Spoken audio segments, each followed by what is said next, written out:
mamás, pues en la mayor parte del mundo, la segunda semana de mayo se festeja el Día de la Madre. Sí. Entonces, para ustedes, las que son mamás, los que no pudieron estar con su mamá, los que ya no tenemos a nuestra mamá, les deseo que hayan pasado un día muy lindo, hayan mandado un mensaje de cariño a sus hijos, a sus mamás, y hayan recibido un saludo también que les haya hecho sentir muy bien. Gracias, doctora. Espero que hayan pasado un día bonito el Día de las Madres. Gracias. Bueno, ahora en relación, ya hablando de madres, ¿no? Entonces, cuando yo buscaba información, decía, ¿no? La mujer esto, y la mujer sufre esto, y el climaterio, realmente creo que es la etapa más difícil que atraviesa la mujer, ¿ya? En relación a todas las etapas que tiene que pasar, ¿no? Desde los cambios fisiológicos, que son mucho más marcados en el sexo femenino, ¿no? Antes de hablar de menopausia y climaterio, vamos a definir primero los conceptos. Bueno, el climaterio comprende una etapa que se experimenta en la madurez reproductiva, entre los 45 años hasta los 50 años, ¿no? Y va en relación a la pérdida de la función ovárica. Pues la pérdida de la función ovárica no ocurre de una forma súbita, sino ocurre de una forma progresiva. Como hemos visto en los anteriores capítulos, ¿no es cierto? Hablamos de esto, de la infertilidad, y que la infertilidad está mucho más asociada a las mujeres en una edad madura, ¿no? Y en relación a la disminución de los folículos primordiales, a la disminución estrogénica y a la alteración de la función ovárica. De la misma manera, esta alteración que sufre el ovario en una etapa de lo que es ya la madurez reproductiva, va a condicionar ciertos síntomas y signos que se los conoce como climaterio, ¿no? Muchas veces algunos lo definen como climaterio y es lo mismo que menopausia, pues no son conceptos, no son del mismo concepto, ¿ya? Entonces el climaterio es la etapa en la que la mujer va a disminuir nada más, experimenta lo que es la pérdida de la función ovárica. Y ya menopausia tiene otra definición, pues la menopausia es el cese de la menstruación por un periodo de aproximadamente un año o más. Entonces, una vez que se experimenta ya la pérdida del ciclo menstrual por más de un año, es el término que nosotros lo denominamos como menopausia. Pues si ustedes se dan cuenta, no son lo mismo. Y les voy a regalar una pregunta. Se las voy a poner en su examen, ambas definiciones, la definición de climaterio y la definición de menopausia. ¿Okay? Ahí les va su regalo del Día de las Madres. Les voy a ayudar a tomar regalos. Gracias, Les voy a ayudar doctora. a tomar regalos, así que pongan atención. ¿Ya? Entonces, la disminución de la función ovárica va a ir asociado a lo que es una deficiencia estrogénica, ¿no? Y las manifestaciones que la paciente va a presentar en esta etapa del climaterio van a ser más que todo endocrinológicas, asociadas tanto a la función de las glándulas suprarrenales como a la función de la glándula tiroidea, manifestaciones biológicas o clínicas, ¿no? Que se las puede ir mencionando en el transcurso de la exposición. Y síntomas que indican pues, que ya se aproxima lo que es la menopausia, como les decía, que es el cese de la menstruación, ¿no? Hasta lo posterior que sigue el primer año de la menopausia. Entonces, el climaterio comprende una etapa muy amplia, ¿no? Comprende una etapa de lo que es la premenopausia, menopausia, perimenopausia y ya la etapa posterior, ¿no? Entonces, el climaterio engloba varios conceptos del poder, a diferencia de la menopausia. Bueno, otro término, de ahí les va, apréndanse ese mensaje, ese concepto. Perimenopausia, pues la perimenopausia es el periodo que comienza más o menos 4 años antes del último periodo menstrual y también está englobado en lo que es el climaterio, ¿ya? Incluye una serie, al igual que el climaterio, de cambios fisiológicos y que pueden afectar lo que es la calidad de vida de la mujer.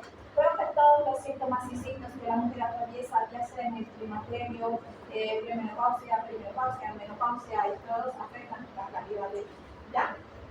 como podemos ver acá, este es un esquema, ¿no?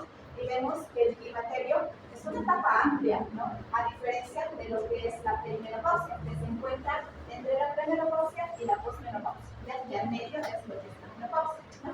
Entonces, el climaterio es una etapa mucho más amplia, ¿no? Incluso el climaterio muchas mujeres lo suelen experimentar hasta los 65 años, ¿no? A diferencia de lo que es una etapa premenopáusica, que solamente se puede experimentar de 5 a 10 años, una etapa perimenopáusica por 5 años y una etapa posmenopáusica de la misma forma, ¿no? Al igual unos 5 años, ¿no?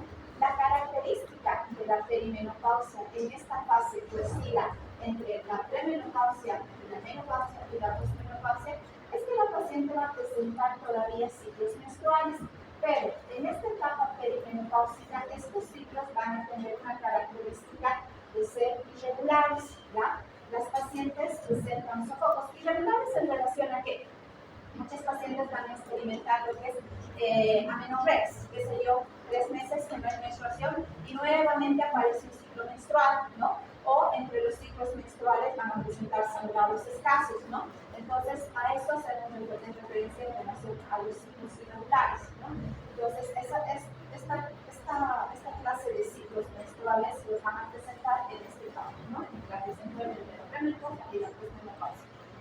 Los sofocos, los calores nocturnos, como muchas mujeres lo nombran, los clásicos bochornos, los trastornos del sueño, cambios en el estado de ánimo que ya van a tener relación a cambios neurológicos, ¿no?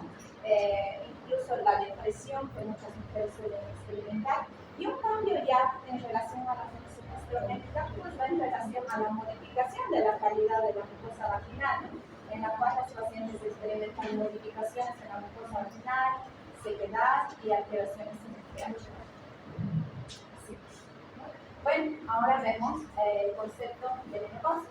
Como ya les había explicado, la menopausia es el cese completo de la menstruación. O sea, ya va un año que la paciente no presenta menstruación, ¿no? Entonces, a esa paciente nosotros ya la catalogamos como paciente menopáusica, ¿no? Entonces, también puede ser que puede haber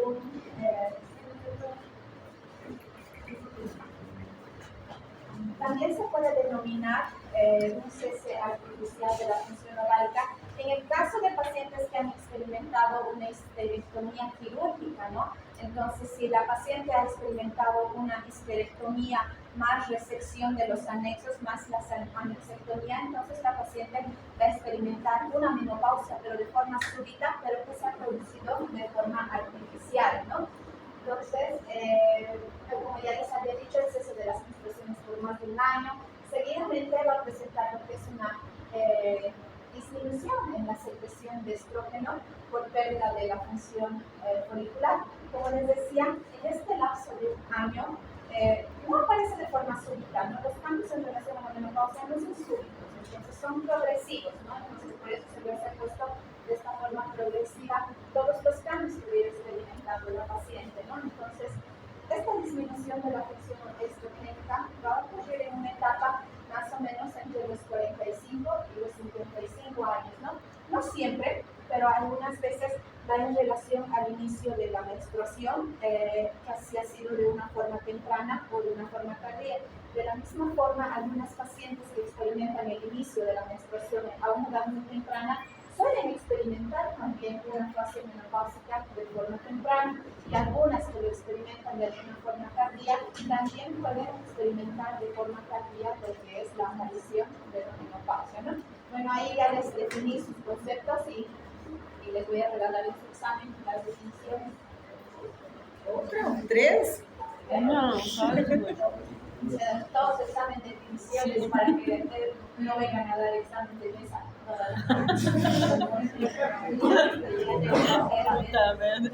Ya, la posmenopausia, bueno, ya este ya es un periodo comprendido entre el año posterior al haber experimentado un año sin menstruación, ¿no? Entonces esa etapa ya se conoce como posmenopáusica, ¿no?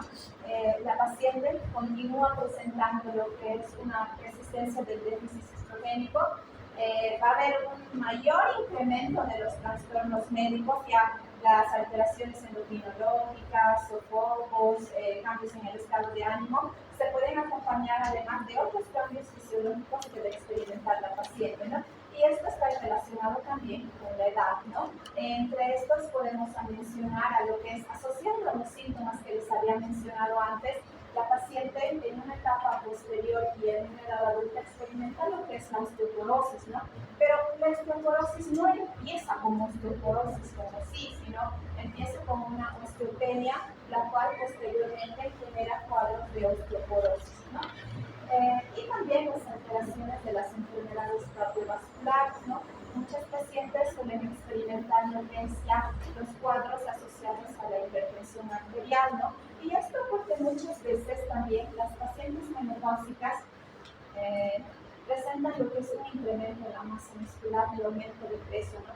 Y este aumento de peso entonces va a generar también un incremento en el riesgo de lo que son las enfermedades cardiovasculares. Bueno, en relación a la epidemiología, pues esta mañana leía y decía, ¿no? Que ¿cómo se dice? Nuestro índice de vida, nuestra edad máxima de vida, bueno, para los bolivianos hace no muchos años, en nuestro anterior censo, teníamos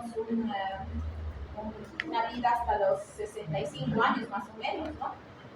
No sé en Brasil hasta cuánta es la edad.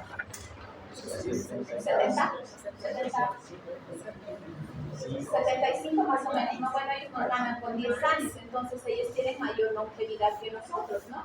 Pero dicen que el incremento de la longevidad femenina va en relación al avance de la medicina, ¿no? En que antes las mujeres morían más, ¿no? Muchas mujeres ya no llegaban ni siquiera a conocer qué es menopausia, climaterio ni nada de eso, porque morían antes, ¿no? Y esto en relación a que la mujer moría en los partos, moría por cuadros infecciosos, morían por las enfermedades de transmisión sexual, ¿no? Entonces, el advenimiento de la medicina ha favorecido bastante a que la mujer también mejore la longevidad, ¿no?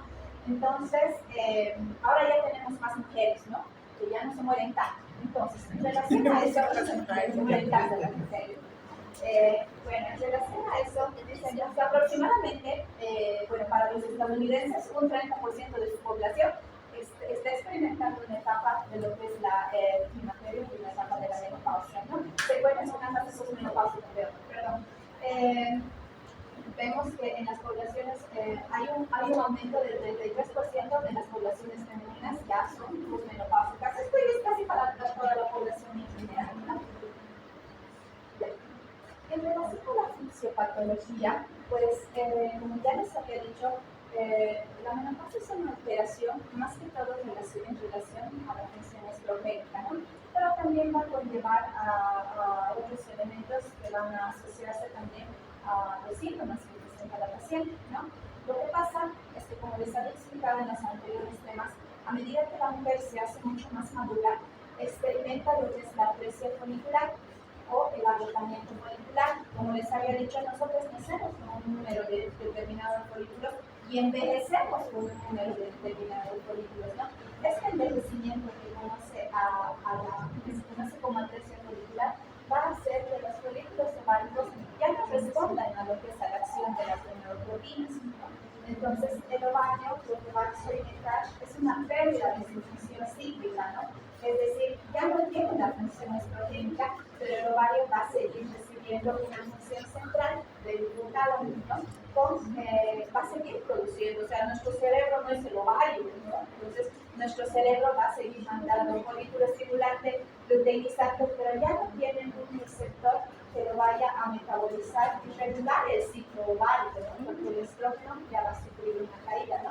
De esta forma va a ser que al caer el estrógeno y al no responder a la folículo estimulante y a la hormona luteinizante, va a desaparecer lo que es la ovulación y la mujer concluye con su etapa de ¿ya? El estradiol bajo y el aumento de la folículo estimulante en sí van en una relación, ¿no? Si hay, digamos, 20 de folículo estimulante, la hormona luteinizante va a estar 10, ¿no? Entonces, cuando nosotros le pedimos a la paciente un análisis, vemos, ¿no?, que su estradiol está descendido, tiene 40, ¿no? y vemos que su folículo estimulante está muy elevado. Entonces vemos que ya pues, la paciente ya está experimentando lo que es una fase menopausia. ¿Ya? Entonces, como dice acá, los valores de folículo estimulante por encima de 40 unidades son compatibles ya con una interrupción completa de la función ovárica. Y bueno, otro componente es la estrona. O sea, dice que pasa que una vez que el ovario deja de producir lo que es el estrógeno, el cerebro se va a dar cuenta que no hay mucha cantidad de estrógeno. Entonces, ¿qué va a hacer? Va a mandar a la glándula suprarrenal a producir un análogo a lo que es el estrógeno a partir de la androstenediona, ¿no? Entonces, lo que dice acá, ¿no? La estrona se va a producir por la conversión de la androstenediona. Va a ser una estrona análoga al estrógeno que vaya a compensar la función del ovario que ya no está produciendo estrógeno. Entonces, la glándula suprarrenal le va a aportar con un estrógeno adicional, pero que no le pertenece al ovario, sino en la glándula suprarrenal le va a buscar su estrógeno. Esta se aromatiza en estrógeno y principalmente en el estrógeno, ¿no? Entonces le va a aportar con un poquito de androstenediona, ¿no? Lo malo es que la androstenediona pues también favorece el incremento del tejido adiposo, el incremento del tejido adiposo en los vasos sanguíneos, ¿no? Entonces la estrona es un estrógeno, pero no tan favorable como el estrógeno que proviene del ovario. Bueno, el estrógeno tiene muchas funciones, ¿no? Porque en el cerebro el estrógeno favorece la producción de prolactina, la síntesis de dopamina y noradrenalina, que regulan nuestro sistema simpático y parasimpático, y muchas veces son nuestros estados anímicos, ¿no? Entonces ya se darán cuenta por qué cuando cae el estrógeno la mujer tiene que experimentar una serie de cambios en relación a los cambios anatómicos, psicológicos y el estrés y todo eso, ¿no? Los estrógenos también favorecen el desarrollo de la glándula mamaria, la proliferación de los conductos, la pigmentación de los pezones, esto para la preparación para la lactancia, ¿no? Y también en los huesos favorecen lo que es la mineralización, y un factor muy importante es el incremento de depósito de calcio, ¿no? Entonces, por eso es que cuando el estrógeno cae, la mujer experimenta lo que son las fases de osteopenia y un cuadro más grave que es la osteoporosis. Bueno, en el cervix lo que va a hacer, en el cervix y el útero, va a favorecer la producción de una proteína que es la mioresina, favorece la contractilidad uterina, la perenia y la modificación de las características del moco vaginal y del moco cervical, ¿no? Favorece a los epitelios, ¿no? A los epitelios de los labios mayores y menores y a la consistencia de ellos, ¿no? Es por eso que muchos pacientes ya en la etapa menopáusica empiezan a experimentar lo que es la atrofia vulvar, la atrofia vaginal, la sequedad vaginal, ¿no? También el estrógeno favorece lo que es la proliferación imperial, la hiperemia y la luteis, ¿ya? Bueno, vemos que la fisiopatología después de la menopausia ya disminuye la producción local de andrógenos, y esto por la caída de la función ovárica. También, poco a poco, la capacidad de apoyo de la glándula suprarrenal también cae, ¿no? Su producción de estrógeno también cae, ¿no? Entonces, la paciente va a experimentar ya una disminución completa de lo que son los niveles estrogénicos y también de los andrógenos, ¿no? Cuando se encuentra sustituido por lo que es la androstenediona, dice que estos andrógenos se vuelven más activos por la falta de posición de los estrógenos. Bueno, la transición a la menopausia conlleva una serie de cambios en relación a las características de los ciclos menstruales, ¿no? Y esto se los voy a mostrar en una tablita, ¿no? Que la OMS ha hecho una clasificación según los años y los cambios a los que se van a presentar, ¿no? Bueno, esta clasificación se aplica solamente a la cuestión de la perimenopausia antes del periodo final de la menstruación.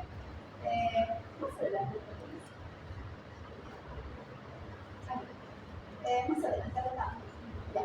Esta es la clasificación de Strauss. Entonces, Strauss ha hecho una clasificación de qué características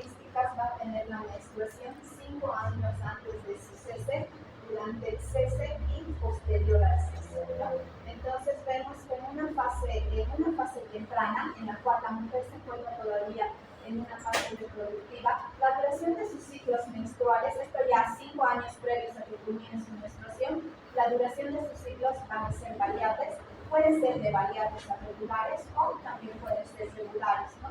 En estas pacientes, antes de 5 años antes de que se presente, 5, 4 o 3 años antes de que se presente el cese de la menstruación, en un inicio la paciente va a presentar cantidades normales de folículo estimulante. Quiere decir que la producción del folículo estimulante estimula todavía el estrógeno y el ovario con el estrógeno regula lo que son los niveles de folículo estimulante y utilizar. Ya en una etapa que son 3 años previos antes de la menstruación, la paciente ya va a presentar lo que es una disminución en los valores de lo que es la hormona estimulante. Ya entre 2 años antes y 1 año antes, previos a que la paciente presente la menopausia, se va a denominar lo que es la transición menopáusica, ¿no? En 2 años previos se va a denominar como temprana y 1 año previo como tardía, ¿no? En estos pacientes, las duraciones de sus ciclos menstruales pues ya van a ser mucho más variables que los anteriores, ¿no? La variabilidad va a ir en relación a que en una primera instancia pueden ser mayores de 7 días de lo normal, o incluso en algunas pacientes ya van a presentar lo que es la pérdida de la menstruación o estados de amenorrea de por más de 60 días, ¿no? En estas pacientes ya en una etapa previa a lo que es la menopausia ya se va a encontrar un valor aumentado de lo que es la hormona folículo estimulante, ¿no? ¿Por qué? Porque la hormona folículo estimulante ya no está haciendo, ya no está ejerciendo una función en el ovario, ¿no? Y está en el torrente sanguíneo y es por eso que se encuentra elevado, ¿no?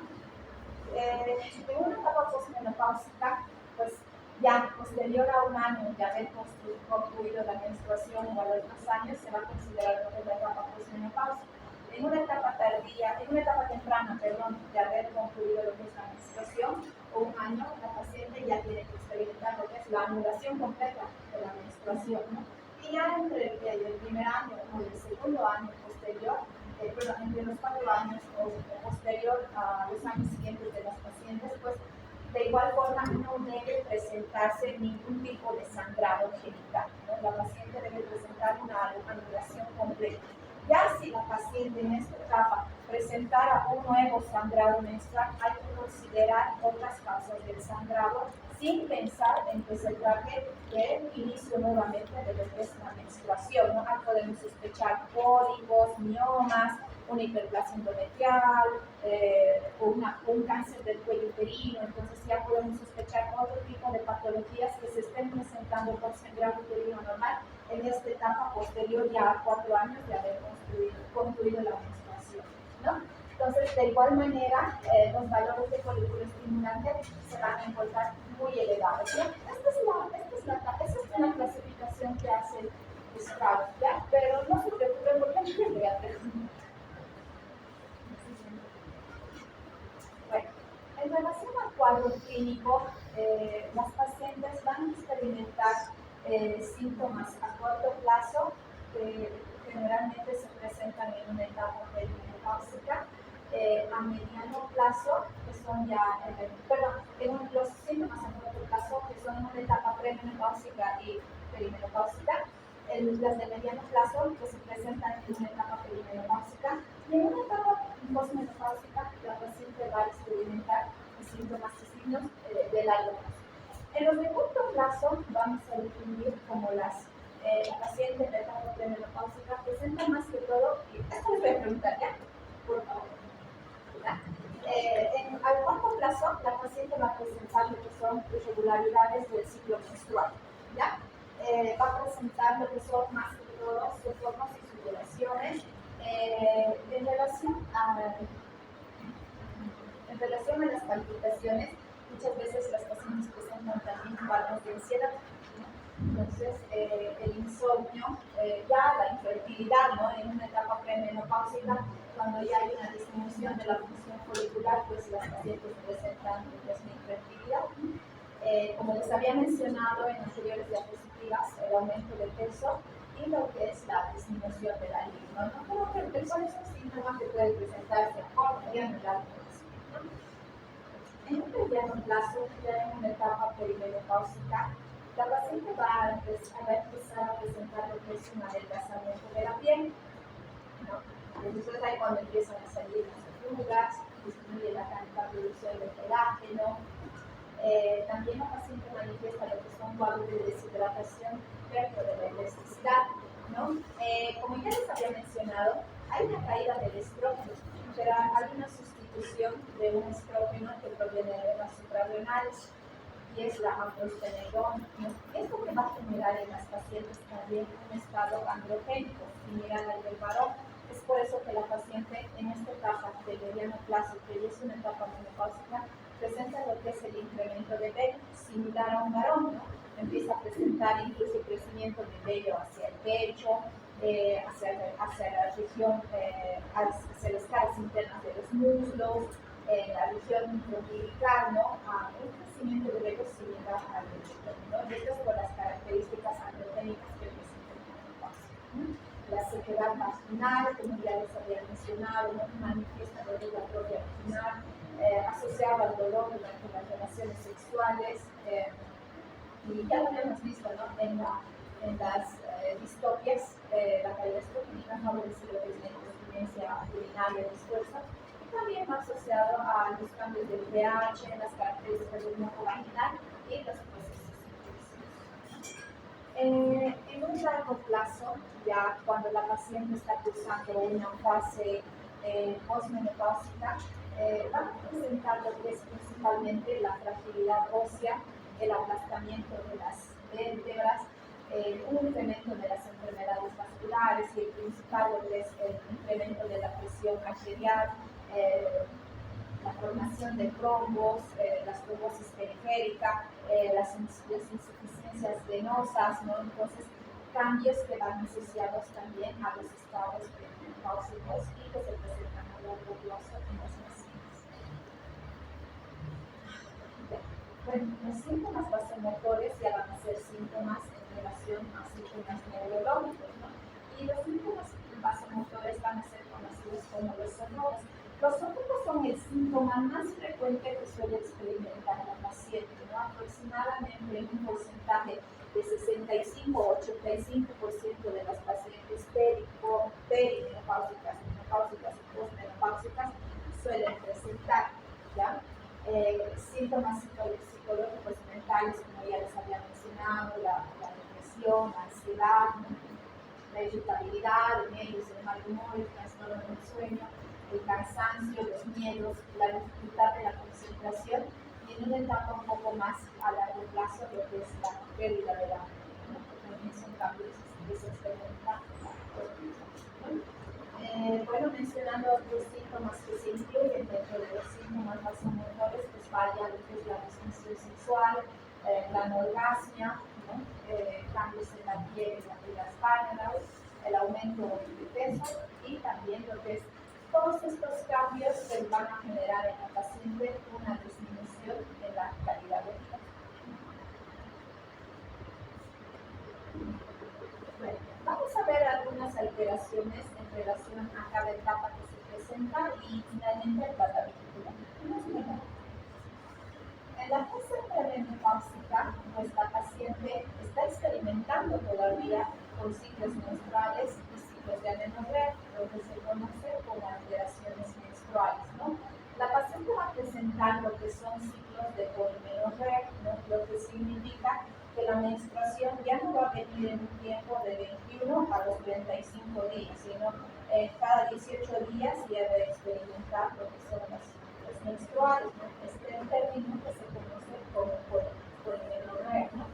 Oligomenorrea en relación a que va a ser mucho más prolongado de los 21 a 35 días, ¿no? Quiere decir que pasa 60 días y la paciente experimenta un ciclo menstrual, ¿no? Son alteraciones que se presentan frecuentemente en la etapa premenopáusica, ¿no?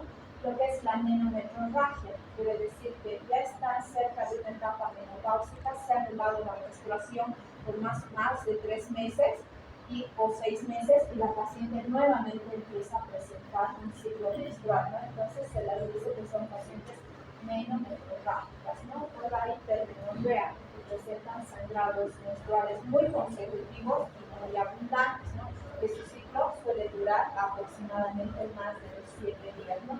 O puede haber una combinación de todos estos tipos de características del ciclo menstrual, ¿no? Entonces, estos son cambios que generalmente sufre la paciente premenopáusica. Como les había dicho, todavía experimenta lo que son ciclos menstruales.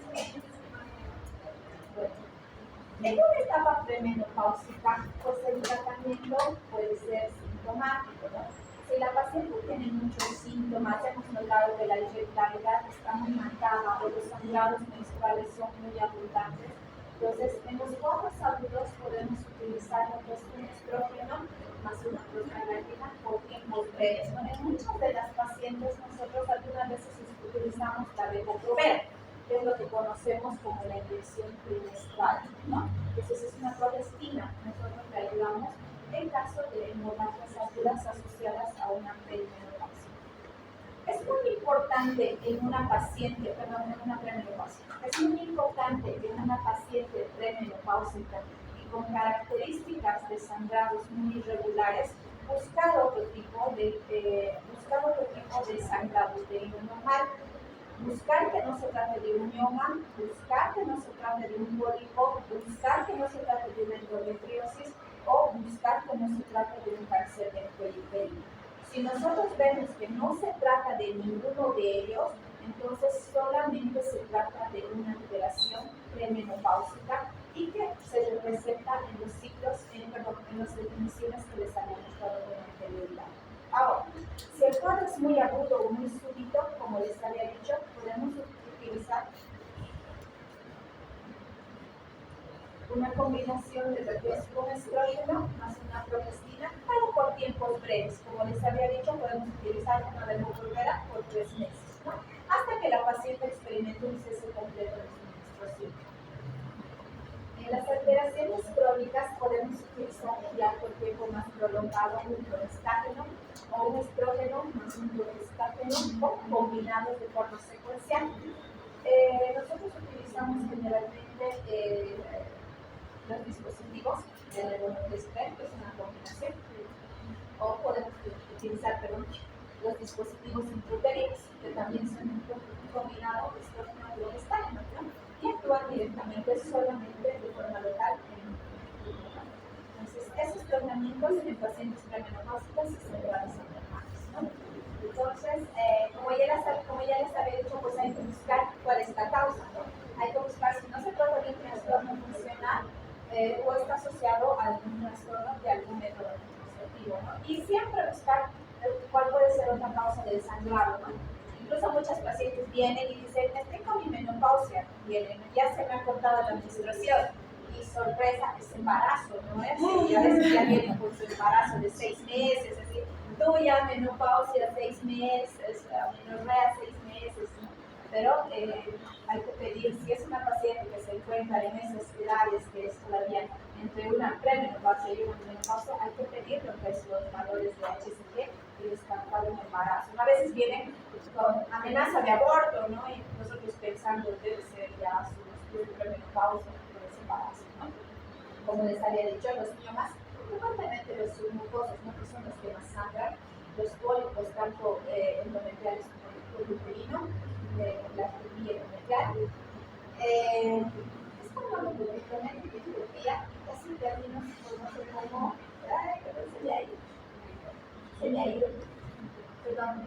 Esta endometriopatía es como una herniación que se forma en las pacientes que tienen cesárea, ¿ya? Entonces, esa herniación del endometrio hacia la cavidad uterina es muy sangrante, ¿no? Entonces, también la podemos tomar como un diagnóstico diferencial. No voy a acordar el nombre, yo voy a decir. Lesiones de un cáncer de cuello uterino, de un cáncer de endometrio, las infecciones de transmisión sexual, ¿no? Que pueden producir también sangrado vital, la clamidia y el gonorrea, ¿no? Que generan una endometritis y una sepsis, ¿no? Esto en las pacientes premenopáusicas. Bueno, consejos para los que no son especialistas. Durante los primeros 3 a 6 meses,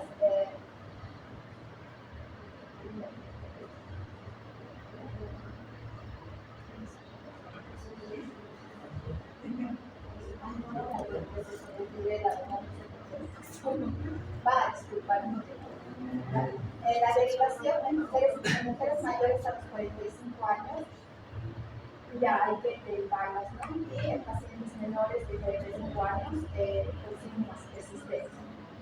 Siguiente, por favor. En la premenopausia, debemos ver hasta qué etapa vamos a usar nosotros un anticonceptivo, ¿no? Podemos utilizar los anticonceptivos hormonales combinados, podemos utilizar los anticonceptivos con progestágeno solo, ¿no? Eso es el manejo de la premenopausia, ¿no? Como ya les había dicho, el corcovera que lo utilizamos de forma intramuscular y trimestral. También podemos usar lo que es la combinación de implantes subdérmicos o también podemos utilizar los anticonceptivos orales de igual forma combinados, pero de toma diaria, ¿no? En algunas pacientes que tienen miedo de embarazarse y están en una etapa premenopáusica, podemos utilizar tanto el DIU hormonal como el DIU de cobre. Podemos utilizar métodos de barrera, como ser el diafragma, el preservativo, y los métodos fisiológicos, pues el método Gini, y también a pacientes se les puede recomendar el uso de lo que son los anticonceptivos de emergencia, ¿no? Esto en pacientes que desean todavía seguir utilizando métodos anticonceptivos porque se encuentran en una etapa premenopáusica y también tienen la posibilidad de poder embarazarse, ¿no? Bueno, hay ciertos estudios que sí debemos pedir a las pacientes que se encuentran en una fase esto sí hay una fase perimenopáusica, ¿ya? Entre la etapa en la que todavía hay menstruación y en la que ya se va a experimentar el cese completo de la menstruación, ¿no?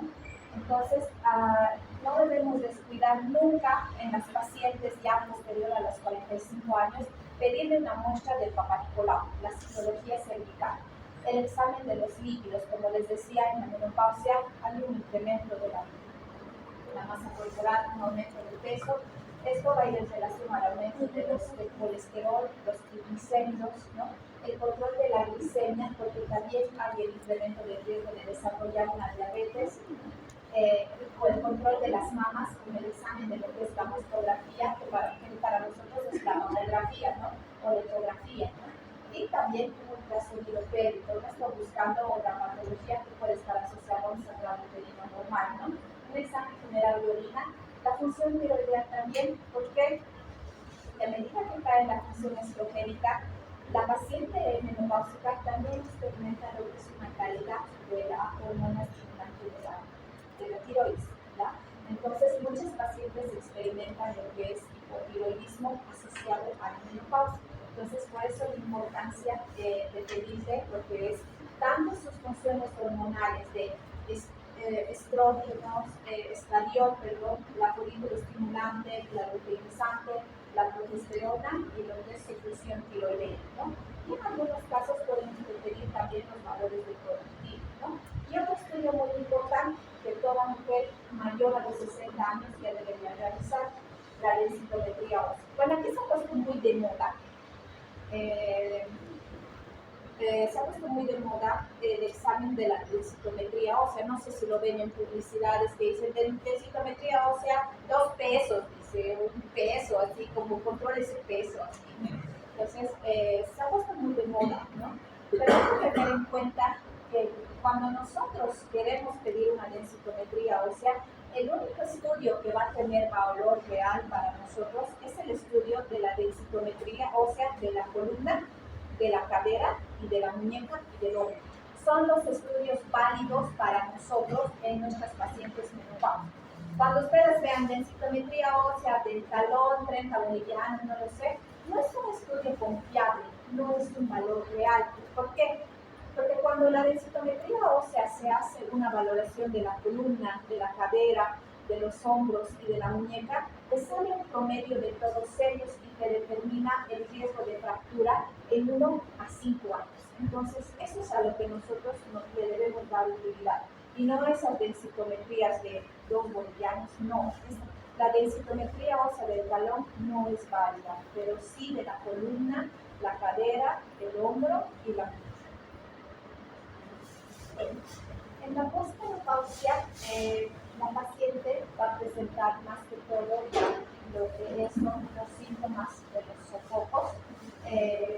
Esto es una alteración del sistema neurovegetativo, es más que todo el central, y también es estrógeno dependiente. La posmenopausia es una etapa estrógena dependiente, ¿no?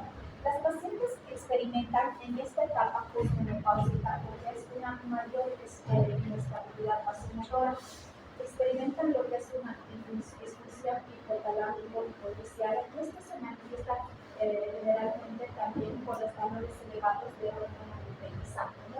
Es por eso que la paciente experimenta lo que son las olas de calor, ¿no? O los bochornos, ¿no? Que también se presentan en la premenopausia, ¿no? Pero es en todas las etapas de la premenopausia, menopausia, posmenopausia, que se presentan estos síntomas, ¿no? Entonces, generalmente esta etapa posmenopáusica la mujer lo suele experimentar por 1 a 5 años, ¿no? Posterior a haber concluido la menstruación. ¿Cuáles son las soluciones, no?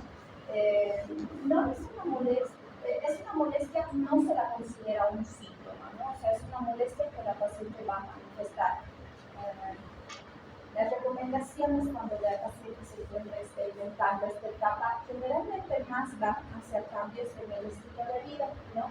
Se le orienta a la paciente sobre incrementar la actividad física, la disminución de peso, ¿no? Entonces hay que ver, calcular el índice de masa corporal, ver si se encuentra en una eutrófico o se encuentra en sobrepeso o ya en qué grado de obesidad, 1, 2 o 3, ¿no? Se debe recomendar a la paciente pues, evitar el consumo de tabaco, las comidas picantes, el alcohol, situaciones de calor y eventual respiración rítmica, ¿no? Una recomendación que se hace y muchas veces en los cursos que pasamos de menopausia y nunca nos ofrecen como tratamiento terapia de reemplazo hormonal de forma directa, ¿no? Ofrecen directamente lo que es la paciente debe empezar con ejercicio físico. Esos son los primeros cambios en el estilo de vida que nosotros debemos educar a la paciente y son los cambios que van a modificar estos tipos de estados premenopáusicos, menopáusicos y posmenopáusicos, ¿no? Y nos recomendaban que la paciente debería empezar con una caminata de 20 minutos y progresivamente llegar a 1 hora, ¿no? Toda paciente mujer que se encuentre en una etapa debería, en esta etapa debería realizar lo que es actividad física. Sin actividad física, pues lamentablemente vamos a sufrir de una forma muy súbita lo que son los cambios hormonales relacionados a los cambios de la menopausia, ¿no? En relación a los tratamientos hormonales, pues podemos utilizar algo que es el estrógeno, combinado también con las anteriores con las progestinas, o podemos utilizar otro tipo de estrógeno que es la tibolona, ¿no? La verdad es que hay que tener mucho cuidado con la terapia de reemplazo hormonal, ¿no?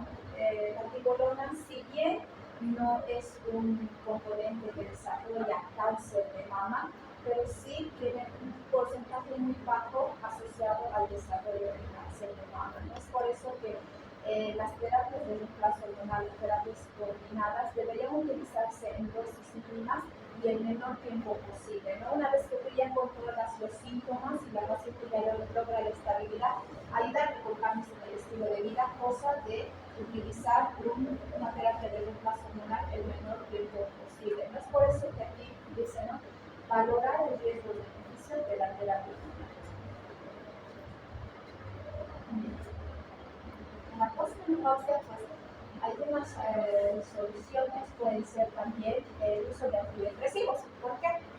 Porque muchas veces las pacientes tienen problemas para no conciliar el sueño, ¿no? Entonces, o para poder concentrarse durante el día, ¿no? Entonces, es en esas pacientes en las que sí podemos utilizar en dosis pequeñas, combinar su tratamiento anterior que les había mencionado con un antidepresivo, ¿ya? Podemos usar lo que es la clorofina, la vaporutina, los fitoestrógenos. ¿Alguien sabe qué son los fitoestrógenos? Es una terapia muy de moda ahora, ¿ya?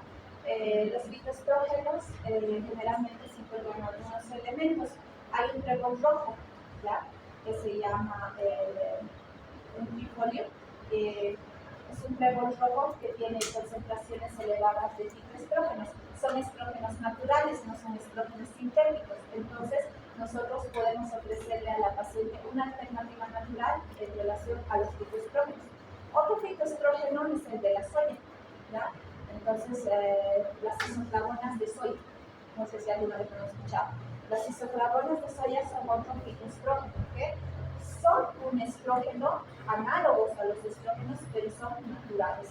No tienen tanta repercusión como los estrógenos sintéticos, ya sea sobre la mama o sobre los vasos sanguíneos en relación a la hipertensión arterial, ¿no? Entonces son estrógenos que nosotros lo utilizamos como un reemplazo hormonal, pero de forma natural, ¿no? Utilizamos también una combinación con la vitamina E, que no sé si les había explicado qué es la vitamina E, ¿no? A mis alumnos les he explicado. ¿Qué es la vitamina E? Vitamina E. Porque el otro día expusieron y no sabían qué era la vitamina E. Sí, para tratamiento de... ¿Qué es la vitamina E? Cuando la persona está entrando en menopausa. No ven. O sea, ustedes cuando hacen la consulta, ¿no ven qué les dan a sus pacientes? ¿Qué les dan a las pacientes menopáusicas? ¿Lo han visto? ¿No? ¿Qué les dan? Vitamina E. ¿Qué? Muy bien. ¿Qué más? ¿Qué más? ¿Qué más les dan a sus pacientes? La vitamina E es un antioxidante, ¿no? Entonces, los antioxidantes ayudan a eliminar los radicales libres. Entonces, por eso nosotros les damos vitamina E a las pacientes con mastopatía fibroquística y también a las pacientes que se encuentran en la fase menopáusica, ¿no? Otras alternativas naturales pues ya son el aceite de onagra, la salvia, la chicotoba, ¿no? Pero esas son alternativas que podemos recurrir en una primera línea, pero si los síntomas de la paciente realmente alteran su calidad de vida, sí tenemos que pensar en una terapia de reemplazo hormonal, ¿no? Y ya en segunda línea, pues algunos otros pero generalmente yo la verdad no he llegado, o sea, utilizo fitoestrógenos, vitamina E, antidepresivos y después me paso a una terapia de reemplazo. Bueno, en la menopausia, pues es una etapa que no es estrógeno dependiente. Estos síntomas no van a ser estrógenos dependientes, ¿no? La paciente ya en una etapa en la que se ha anulado su menstruación, pues va a sufrir una serie de cambios. El primero va a sufrir tristeza por haber perdido su menstruación, ¿no? Muchas pacientes sufren por razón, ¿no? Sufren angustia, irritabilidad, insomnio, decaimiento. Ahí ya presentan lo que es una disminución de la memoria y la pérdida de la vida. Bueno, en relación a los síntomas que son estrógenos dependientes que se manifiestan en la menopausia, en esa etapa que se ha anulado la menstruación, las principales molestias que va a presentar la paciente van a ser la sequedad vaginal, el prurito y el ardor, ¿no? En caso de que sospechemos de que es un síntoma no estrógeno dependiente o estrógeno no estrógeno dependiente, vamos a tener manifestaciones del dolor al orinar, la urgencia urinaria, la incontinencia urinaria, el esfuerzo y el dolor durante el acto sexual, ¿no? Y los que no son estrógeno dependientes, el prolapso reticular. En la postmenopausia, pues el tratamiento va a ser, generalmente la paciente presenta lo que son molestias urinarias, hay que cambiar lo que son los estilos de vida, los ejercicios vesicales. Hay que empezar a la paciente por enseñarle lo que son los ejercicios de Kegel. ¿Alguna vez han escuchado? ¿No? Los ejercicios de Kegel. ¿Qué? Los ejercicios para fortalecer el piso pélvico. Entonces ya hay que ir orientándole a la paciente para que no presente los síntomas de la incontinencia urinaria, ¿no? También podemos utilizar lo que son los estrógenos vaginales. Hay estrógenos conjugados, el estradiol o el progesterona. Aquí hay lo que es el estradiol, como el Steyner, y el pronestireno. Esos dos sí hay acá, ¿no? También podemos utilizar lo que son los estrógenos orales, que son de toma diaria. Esta es una etapa de reemplazo hormonal, ¿no? Entonces le vamos a dar en esta etapa postmenopáusica, ya si la paciente presenta muchos cambios, una alteración en su estilo de vida, podemos utilizar los que son los estrógenos sintéticos, ¿no? Y también algunos medicamentos antimuscarínicos, ¿no? Generalmente son pacientes que sufren lo que son la incontinencia urinaria, ¿no? Entonces, para ayudarle a controlar los cambios en relación a la contracción de lo que es el músculo de la uretra. La siguiente, por favor. Bueno, el tratamiento, como ya les había dicho, puede ser óvulos vaginales, tratar con estrógenos lo que es la sequedad vaginal, el fluido, el guardón, óvulos vaginales, tratar la infección con antibióticos, antimicóticos o antiparasitarios, ¿no? Podemos utilizar lo que son los estrógenos locales, ya sea en crema de módulo, el ácido policarbofilo. Aquí viene como geles vaginales, que no son estimulantes vaginales, son solamente geles para hidratar la mucosa vaginal.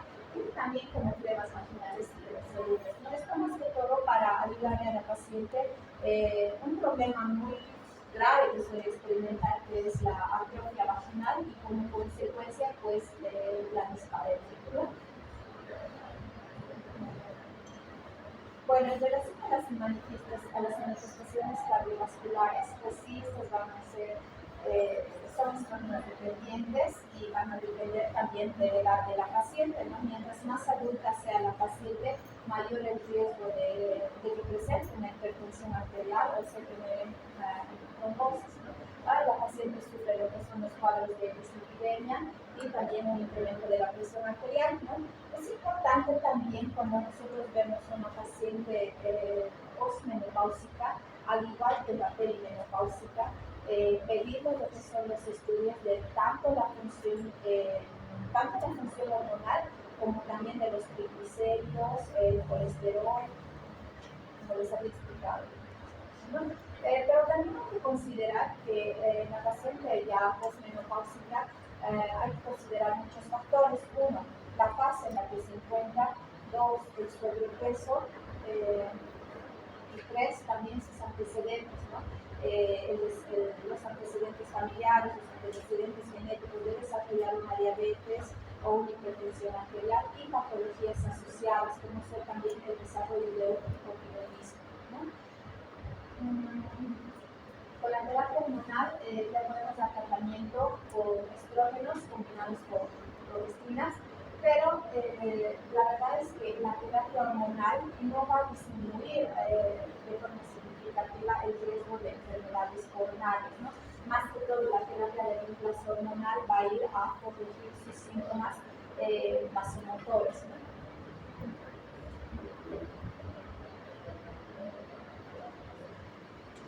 La terapia hormonal, pues la terapia hormonal debe estar indicada cuando existe un déficit estrogénico. Entonces, lo que hacemos nosotros es pedirle un laboratorio a la paciente. Si nosotros vemos una paciente que se encuentra en una etapa perimenopáusica o postmenopáusica, pues lo que vamos a encontrar es una caída de lo que es el estradiol y un incremento de lo que es la folículo estimulante y utilizante, ¿no? Entonces, si nosotros vemos que ha habido una caída ya, vemos que el estradiol se encuentra por debajo de 10, sí podemos pensar en lo que es una terapia de reemplazo hormonal. Existen diferentes vías de tratamiento de la terapia hormonal. Viene en tratamiento transdérmico, que son en parches o en gel. El tratamiento de toma diaria es similar a los anticonceptivos, pero que solamente es un estrógeno y progestágeno. No tiene una finalidad de anticonceptivo, sino hacer un reemplazo del estrógeno que ha caído. Y también las cremas vaginales, ¿no?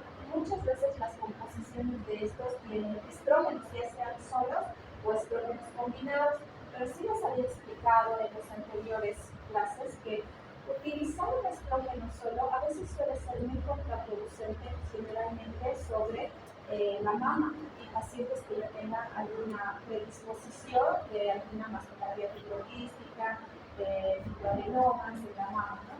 Pero si nosotros combinamos con estrógeno o progestágeno, con el progestágeno le añadimos un efecto protector. En la terapia de reemplazo hormonal, ¿a quiénes no vamos a dar terapia de reemplazo hormonal? A pacientes que han presentado cuadros de tromboembolismo, ya sea actualmente o anteriormente, ¿no? A las pacientes que han presentado lo que es un cáncer de mama, ¿no? O tienen el antecedente o sospecha, ¿no? O tienen un cáncer estrógeno dependiente de ser del endometrio.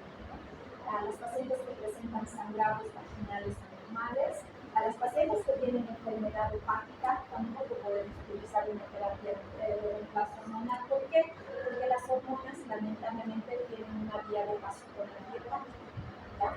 En las pacientes que tienen una insuficiencia renal, insuficiencia suprarrenal, en las pacientes con hiperplasia del endometrio, en las pacientes que sufren de migraña, turquía, o en las pacientes que pues, se sospecha que están en una etapa, que se yo, premenopáusica o el embarazo, pese a que te diga tengo estos síntomas, esto no se puede usar terapia de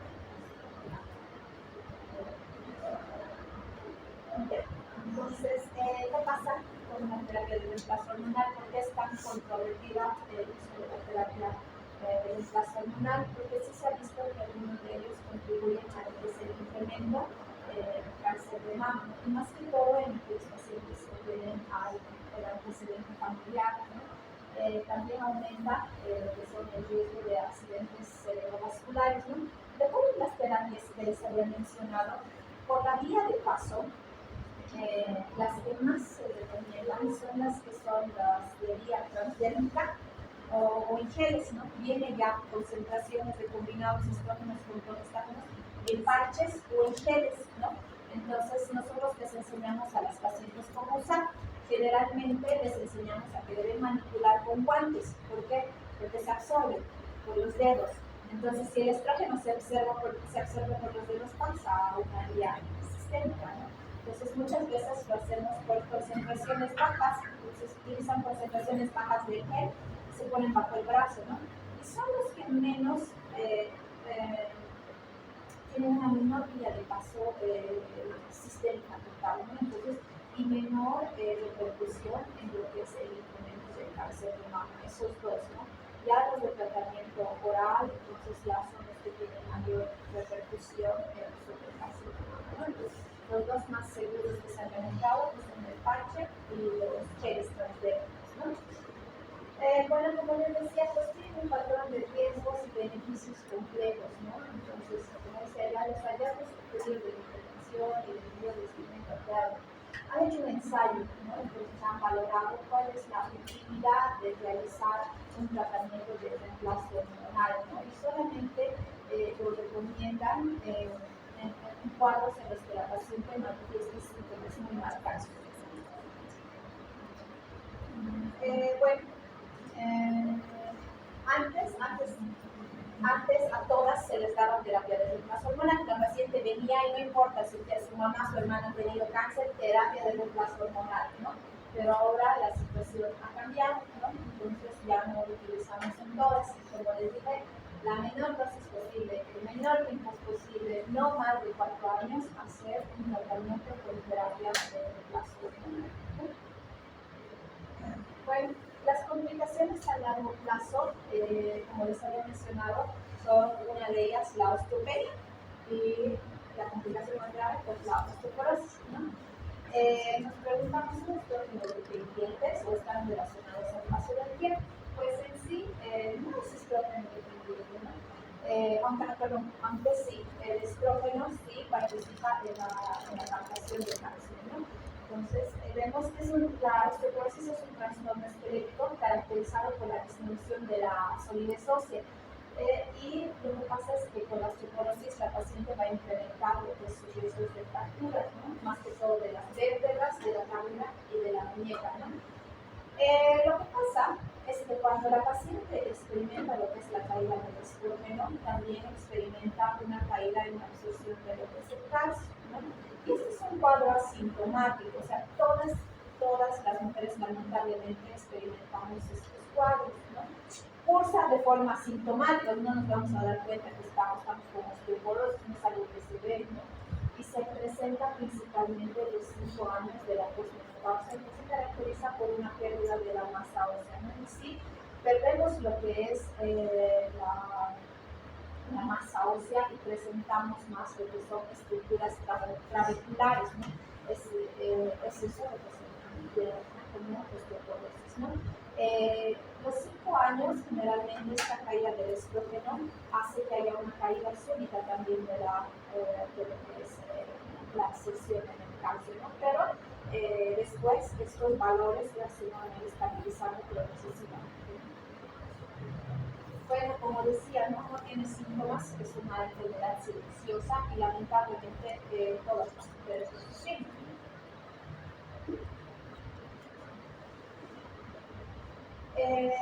Condiciones para la mineralidad ósea baja, la fractura y las caídas. Pues hay que considerar, ¿no?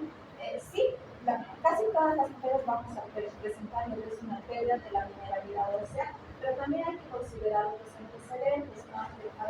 Considerar los antecedentes personales, en la familia se han presentado riesgos de fractura, la menopausia precoz, temprana. La verdad es que hay algunas mujeres que a los 35 años ya experimentan lo que es la menopausia, ¿no?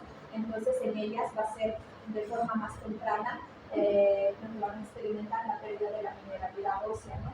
Es más frecuente en la etnia blanca y también las pacientes con historia de caídas pues tienen el mayor riesgo de sufrir fracturas si está asociado a una disminución de la mineralidad ósea, ¿no?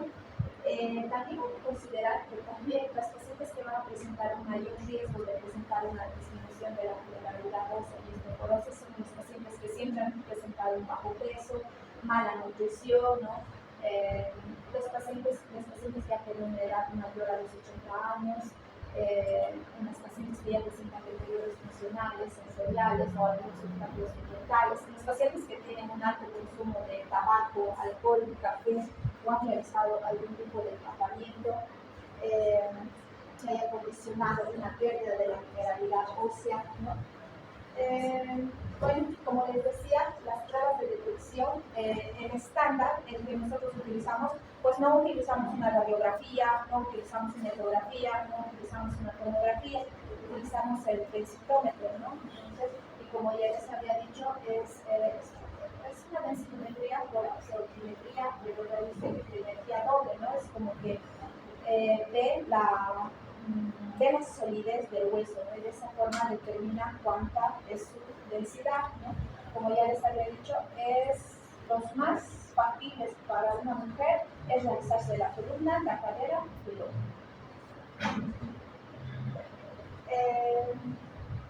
Los pruebas con densitometría ósea deberían realizarse en la fase posmenopáusica entre los 50 y 65 años con factores de riesgo como ser pacientes que han tenido fractura previa, pacientes con una delgadez extrema, la historia de que tengan una fractura de los padres, ¿no? que tengan el antecedente de fractura de la cadera, en pacientes fumadoras, también en pacientes con artritis reumatoide, en ellos debería realizarse una densitometría ósea de una forma más temprana, ¿no?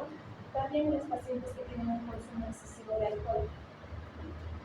Bueno, en relación con la prevención y los cambios en los estilos de vida para la prevención de la osteoporosis, pues está en que muchas veces llegamos a la menopausia y ahora sí voy a tomar calcio. ¿Claro? ¿Por qué? Porque deberíamos haber tenido una dieta desde una etapa ya sea de la adolescencia hasta la etapa de la edad adulta, una dieta rica en calcio, ¿no? Porque lo que pasa es que el calcio es un mineral y se deposita en los huesos, ¿no? Entonces el tiempo de depósito no es por un tratamiento de 3 días, el tiempo de depósito conlleva de los 10 a 15 años, ¿no? Entonces lamentablemente si no hemos consumido al calcio vamos a sufrir de una forma más grave los efectos de la osteoporosis y la menopausia, ¿no? El ejercicio físico, la exposición al sol, ¿no? Para la síntesis de la vitamina E y la mejor absorción de calcio, el consumo de tabaco y moderar la ingesta de bebidas alcohólicas y de la cafeína, ¿no? Que intervienen también en la captación del calcio. Eso es todo lo que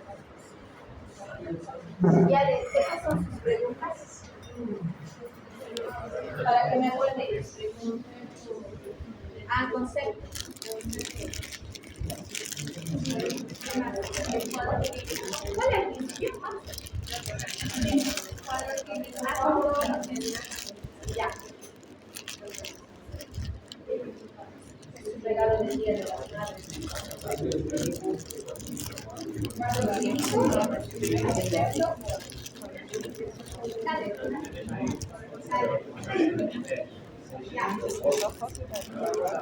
Ya, conceptos, entonces les voy a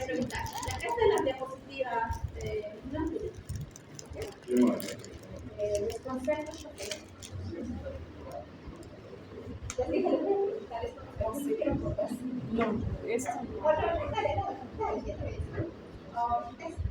No. No. Otro. No. Este. Ya. Sí, tenemos los emotores también. ¿Cuál? Sí, tenemos los emotores. Este también es importante. El cuadro también. Ahí esto es Desde el gabinete en la primera pausa. Esto también lo voy a buscar, ¿ya? Y después lo demás. Igual tienen que leer todo. Sí. No les veo. O sea, voy a ir a mencionar preguntas. Ahí hay algunas.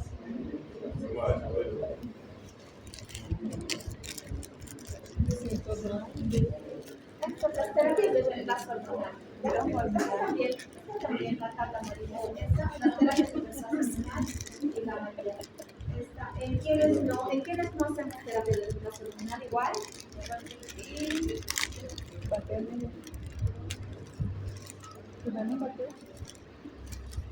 Y las terapias. Osteoporosis les voy a preguntar, ¿ya?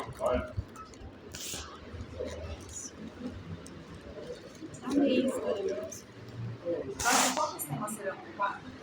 El último tema que vamos a hacer es, vamos a hacer quimioterapia, radioterapia y la cirugía ginecológica, la próxima clase. ¿Ya? Esos son los últimos temas. 2 temas nos faltan y acabamos. La próxima clase hacemos eso, un ratito hacemos quimioterapia y después cirugía ginecológica. Pero de eso solamente va a entrar 2 preguntas, porque son muy cortitos. De los otros va a entrar más preguntas. ¿El próximo viernes? Sí. El lunes pasamos clases y el viernes empezamos. Sí. Ya, entonces, dime. Hoy día les mañana.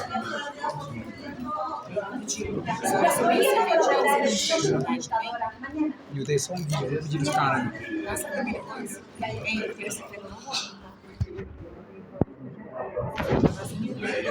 Ah, não, eu vou gravar.